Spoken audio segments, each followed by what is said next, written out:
ನಮಸ್ಕಾರ ವೀಕ್ಷಕರೇ, ಫಿಲೋ ಚಾನೆಲ್ಗೆ ಸ್ವಾಗತ. ಚೆನ್ನಾಗಿದ್ದೀರಾ? ನಾನು ಚೆನ್ನಾಗಿದ್ದೀನಿ. ಇವತ್ತು ಎಗ್ ಬುರ್ಜಿ ಮಾಡೋದು ಅನ್ಕೊಂಡಿದ್ದೀನಿ. ಬನ್ನಿ ವೀಕ್ಷಕರೇ, ಎಗ್ ಬುರ್ಜಿ ಮಾಡ್ಲಿಕ್ಕೆ ಏನೆಲ್ಲ ಬೇಕಂತ ನೋಡೋಣ. ಬೇಕಾಗೋ ವಸ್ತು: 1 ಟೊಮೆಟೊ, 2 ಈರುಳ್ಳಿ, 3 ಮೊಟ್ಟೆ ಮತ್ತೆ ಎಣ್ಣೆ. ಇದಿಷ್ಟು ಬೇಕಾಗೋ ವಸ್ತುಗಳು. ಮೊದಲಿಗೆ ಈರುಳ್ಳಿ ಕಟ್ ಮಾಡ್ಕೊಳ್ತಾ ಇದ್ದೀನಿ.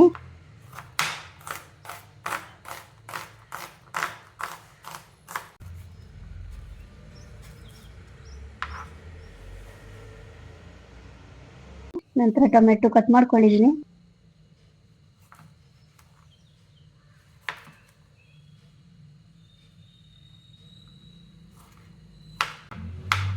ನಂತರ ಕೊತ್ತಂಬರಿ ಕಟ್ ಮಾಡ್ಕೊಳ್ತಾ ಇದ್ದೀವಿ.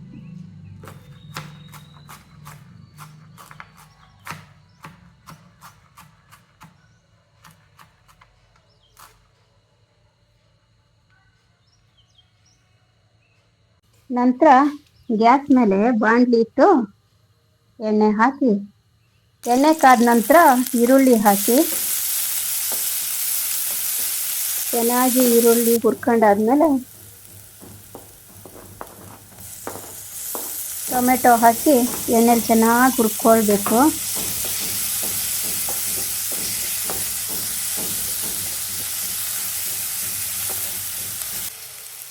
ಈಗ ಉಪ್ಪು,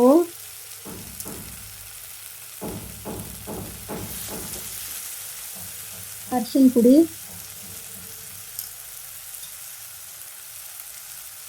ಮಸಾಲೆ ಪುಡಿ ಹಾಕಿ ಚೆನ್ನಾಗಿ ಮಿಕ್ಸ್ ಮಾಡ್ಕೋಬೇಕು.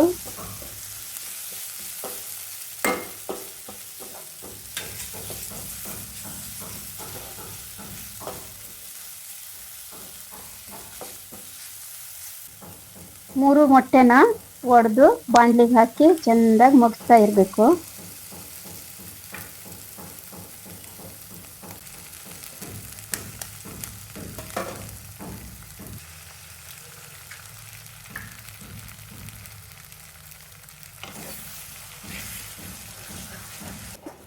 ಸ್ವಲ್ಪ ಗಟ್ಟಿಯಾಗೋವರೆಗೂ. ಆಮೇಲೆ ನೋಡ್ರಿ, ಗಟ್ಟಿ ಆಗ್ತಾ ಇದೆ, ಚೆನ್ನಾಗಾಗಿದೆ. ಆಮೇಲೆ ಸ್ವಲ್ಪ ಕೊತ್ತಂಬರಿ ಸೊಪ್ಪು ಹಾಕಿ ಮಿಕ್ಸ್ ಮಾಡಿದರೆ ಆಯಿತು. ನೋಡಿ ಎಷ್ಟು ಚೆನ್ನಾಗಿ ಉದ್ರ ಆಗಿದೆ. ನೋಡಿ, ಮೊಟ್ಟೆ ಬುರ್ಜಿ ರೆಡಿ. ಚಪಾತಿ ಜೊತೆಗೆ ತಿನ್ನೋಕ್ಕೆ ಚೆನ್ನಾಗಿರ್ತದೆ. ವಿಡಿಯೋ ಇಷ್ಟ ಆಯಿತು ಅಂದ್ಕೊಳ್ತೀನಿ. ಲೈಕ್ ಮಾಡಿ, ಶೇರ್ ಮಾಡಿ, ಸಬ್ಸ್ಕ್ರೈಬ್ ಮಾಡಿ. ಅಲ್ಲಿವರೆಗೂ ಟಾಟಾ, ಬಾಯ್ ಬಾಯ್.